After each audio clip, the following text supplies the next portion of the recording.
بیعت مانگی جا رہی ہے امام حسین سے. کیوں مانگ رہا ہے؟ سرکار گر جائے گی اگر امام حسین بیعت نہیں کریں گے؟ نہ، سرکار سے کیا مطلب؟ سرکار تو بنی ہوئی ہے، ساری دنیا بیعت کر چکی ہے، ایک امام حسین نہیں کریں گے بیعت تو کیا مطلب ہے؟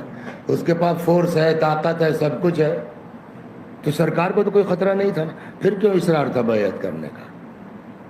شروع سے ان لوگوں کا چکر تھا اسلام مٹانا. شروع سے دو چیزیں تھیں رسول اللہ کے زمانے میں، حلال میں حرام کر رہا ہوں. سنا ہے نہیں سنا؟ یہ سب کیا ہے؟ کیوں دھیرے دھیرے جو ہے اندر گھس کے جو کچھ ہے اس کو ایسا اپنے حساب سے توڑ دو کہ نام رہے اسلام کا، بقیہ چلے ہماری مرضی. یہ اوپر سے چلا آ رہا تھا مگر ہلکا پھلکا چل جا رہا تھا. یزید نے سوچا کہ جو کام ہمارے بزرگ نہیں کر سکے ہم ہی کر دیں. اس نے سیدھے سیدھے کہہ دیا نمازی مت پڑھو. ہاں میں سنا رہا ہوں آپ کو، سیدھے سیدھے کہہ دیا میں کوئی بات نہیں شراب پیو. اسی کی سنت چلی آ رہی ہے. آج بھی جو حکام ہیں اسلامی ممالک میں جو نوش فرماتے ہیں، سنت وہیں سے آ رہی ہے. صلوات میں اور کیا دیکھ رہے ہیں؟ قرآن مجید میں کہیں لکھا ہے کہ نماز مت پڑھو؟ لکھا ہے لا تقربوا الصلاۃ ہاں وانتم سکارا. نشے کی حالت میں نماز سے قریب اگر کاٹ کے آدھی آیت پڑھ دے آدمی تو کیا ہوگا؟ لا تقربوا الصلاۃ، نماز کے قریب. تو ہم ممبر پہ آ کے معاذ اللہ کہہ دیں یہ قرآن میں لکھا ہے لا تقربوا الصلاۃ. لہذا اس ممبر کے لیے بھی خیال رکھیے، ایسا آدمی نہ بٹھلائیے جو کاٹ کے آدھی آیت سنا کے آپ کو گمراہ کر دے. صلوات پر بہت اہم چیز ہے. تو قرآن میں شراب کے بارے میں ایک آیت ہے یسألونک عن الخمر والمیسر قل فیہما اثم کبیر. آپ سے شراب اور جوئے کے بارے میں پوچھتے ہیں یہ لوگ، آپ کہہ دیے بہت بڑا گناہ ہے. نماز کے بارے میں ایک آیت ہے، ارشاد ہوتا ہے فویل للمصلین، ویل ان نماز پڑھنے والوں پر الذین هم عن صلاتهم ساہون، جو اپنی نماز میں غفلت برتتے ہیں. ویل کس کو کہتے ہیں؟ کہتے ہیں ویل جہنم کا وہ نچلا طبقہ ہے جہاں شدید عذاب ہوگا. تو ویل میں کون جائے گا؟ وہ نمازی جو نماز میں غفلت برتتے ہیں. سمجھ گئے آپ؟ اب دیکھیے تو ایسے نمازی جو صحیح نماز ڈھنگ سے نہیں پڑھتے ان کے لیے قرآن نے کیا کہا؟ ویل ہے. شراب والوں کے لیے کیا کہا؟ اثم کبیر، بہت بڑا گناہ ہے.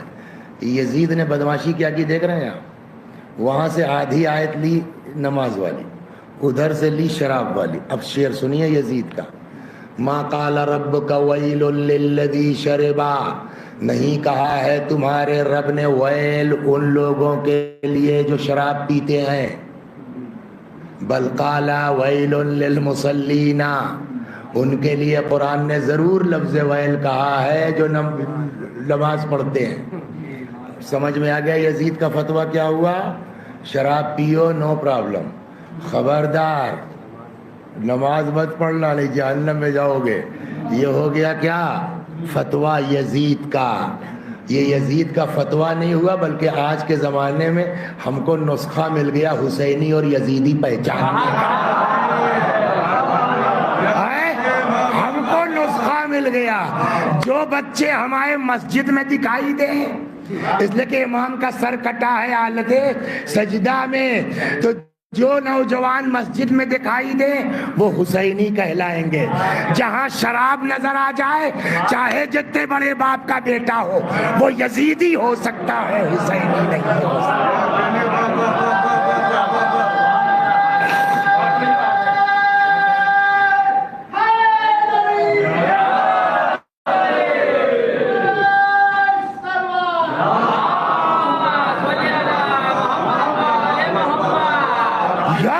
استغفر اللہ، ایک حسینی کا شراب سے کیا رابطہ ہے بھائی؟ وہ یزید کا فتویٰ ہے. سوتیلی ماں سے نکاح جائز. شراب کو ہاتھ میں لیتا ہے، جھاگ اور بلبے ہلائیے تو جھاگ اٹھیں گے. بدماشی دیکھیے اسی، کہتا یہ میرے ہاتھ میں جام شراب نہیں، کہ اس میں جھاگ بلبلے نہیں ہیں، یہ حاجی لوگ ہیں، کعبے کا طواف چل رہا ہے۔ ہاں، اس سے زیادہ بدتمیزی ہو سکتی ہے؟ شراب جتنی پرانی ہوگی اتنی تیز ہوتی ہے۔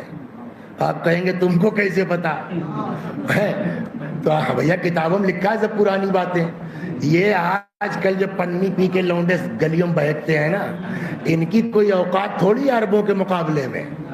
ان کے یہاں تو شراب کی اتنی قسمیں اللہ کی پناہ۔ حوض میں ڈوب کے جو پی جائے گی اس کا نام اور ہے، حوض کے کنارے جو بیٹھ کے پی جائے گی اس کا نام اور ہے، سورج ڈوبنے سے پہلے جو پی جائے گی نام اور ہے، سورج طلوع ہونے کے بعد جو پی جائے گی اس کا نام اور ہے، اکیلے پی جانے والی شراب کا نام اور ہے، محبوب کے ساتھ پینے والی شراب کا نام اور ہے۔ اسی میں ایک جو ہے وہ شراب ہے، کہتے ہیں جتنی پرانی ہوتی ہے اتنی تیز ہوتی ہے۔ شراب تیز ہوتی ہے، تلخ، اس کو اس زمانے میں کہتے تھے عجوز۔ عجوز یعنی بڑھیا، پرانی شراب ہے نا، تو ضعیفہ ہے وہ، ضعیفہ۔ حوریں بھی پرانی ہیں۔ آپ یزید کی بدماشی دیکھیے، کہاں دماغ جاتا تھا کم وقت کا۔ پرانی شراب ہاتھ میں لیتا، کہتا میرے ہاتھ میں جام شراب نہیں ہے، میں نے اس کو حوروں سے چینج کیا ہے۔ معاذ اللہ۔ اب سمجھ میں آ گیا؟ نماز ختم، شراب جائز، سودیلی ماں سے نکاح، حج کا مذاق، حاجیوں کا مذاق، کعبے کا مذاق ہے نا، یہ سب کرنے کے بعد مگر ڈر ہے اندر سے کہ یار کہیں پبلک شور نہ مچائے۔ اس لیے پچھلے لوگوں کا کام ہلکا پھلکا تھا، بھائی 20 رکعت نماز ماہ مبارک رمضان میں آپ کے یہاں بھی مستحب ہے نہیں؟ ہے مستحب، لیکن قانون یہ ہے کہ جماعت سے صرف واجب نماز ہو سکتی ہے، مستحبی نماز جماعت سے۔ اب وہ خان صاحب جا رہے تھے، دیکھا مسجد میں لوگ ہیں، کوئی رکوع میں کوئی سجدے میں، تو کہنے لگے یار اگر ان کے لیے ایک امام طے کر دیا جائے تو اور اچھا لگے گا۔ تو انہوں نے ایک آدمی کھڑا کر دیا، تم پڑھایا کرو، وہ شروع ہو گیا۔ تو اب اگرچہ غلط ہے لیکن یہ ایسی بات تھی کہ پبلک نے کہا چلو یار، تو وہاں تک تو معاملہ چل گیا۔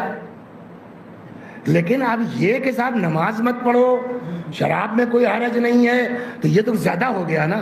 تو کہیں نہ کہیں یزید کو ڈر تھا کہ یار پبلک ہنگامہ نہ کر دے، انقلاب کی آواز نہ بدل جائے، آنے لگے لوگ سڑکوں پہ نہ آ جائیں، کوئی جگاڑ ایسا ہو جاتا کہ پبلک جو ہے اس کو دبانا ہمارے لیے ممکن ہو جاتا۔ تو اس کے لیے یہی ایک صورت ہے کہ اصل جس کے گھر سے اسلام چلا ہے اگر وہ چپکا ہو جائے تو پبلک کو چپ کرانا آسان ہے۔ اب یہ سبب ہے امام سے بیعت مانگنے کا۔ آپ غور کر رہے ہیں پیچھے راز کیا ہے کہ اگر حسین بیعت کر کے خاموش ہو جائے تو پبلک شور مچائے، ابے تم کیا ہو، تمہاری اوقات کیا ہے؟ جس کے گھر سے اسلام چلا وہ تو بیعت کر کے چپ ہو گئے، آپ بڑے ہمدرد بنے ہیں۔ تو بیعت مانگی کیوں جا رہی ہے؟ دین مٹانے کے لیے۔ اب پوچھئے پھر امام نے انکار کیوں کیا؟ دین اگر امام انکار نہ کرتے اب بتائیے آج ہوتا دین؟ شاید نام تو ہوتا مگر وہی داعش کی طرح۔ تو جتنے نماز پڑھنے والے ہیں، جتنے عبادت کرنے والے ہیں، اب یہی میں کہتا ہوں کہ امام حسین کا تعلق شیعوں سے نہیں ہے، صرف جس کو نماز سے لگاؤ ہے، جس کو عبادت سے لگاؤ ہے، بھیا یہ سب بچا کے امام دے کے گئے ہیں۔ اور جب امام دے کے گئے ہیں تو قرآن کہتا ہے من لم یشکر الناس لم یشکر اللہ، جو انسان کا شکریہ ادا نہیں کر سکتا وہ اللہ کا شکریہ ادا نہیں۔ یہ ہمارے بزرگ بلا وجہ تھوڑی یہ سب کام جو ہے وہ چھوڑ کے گئے ہیں، یہ ساری چیزیں تو شکریہ ادا۔ کہاں سے آ رہے ہو؟ یہ صبح 5 بجے 5:30 بجے جی مسجد گئے تھے، کاہے کے لیے؟ نماز پڑھنے کا۔ پتہ ہے یہ نماز کس نے بچا کے دی ہے؟ کہاں حسین نے دی ہے، کہتے تو یہی ہے۔ ہم نے کہا تو بھیا نماز پڑھ لیا نا، حسین کا طفیل ہے، شکریہ ادا کرو۔ کہاں ملیں گے جو جائیں شکریہ ادا کرنے؟ کہ وہ نہیں ملیں گے, ان کا روضہ تو ہے, کہ وہ بھی دور ہے, کہ وہ دور ہے, تو کم از کم اتنا تو کر سکتے ہو, نماز پڑھ چکے تو ان کے روضے کا رخ کر کے آواز تو لگاؤ, السلام علیکہ یا ابا عبداللہ. یہ نمازوں کے بعد زیارتیں نہیں ہیں, یہ امام کا شکریہ ادا ہو رہا ہے. مولا تم نہ ہوتے تو نہ آج کعبہ ہوتا, نہ نماز ہوتی, نہ روزہ ہوتا. صلوات بر محمد.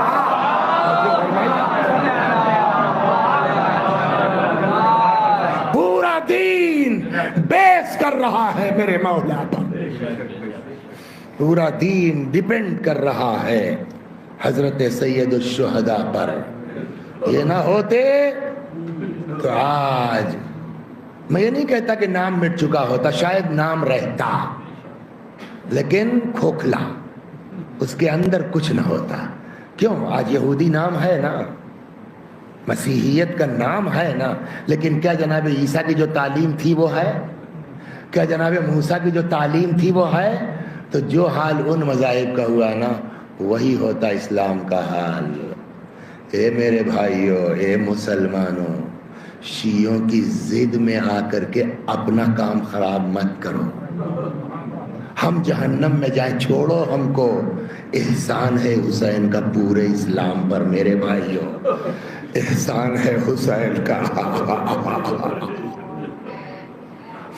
ہمارا مولا نہ ہوتا تو آج نماز نہ ہوتی, آج روزہ نہ ہوتا. اللہ اکبر.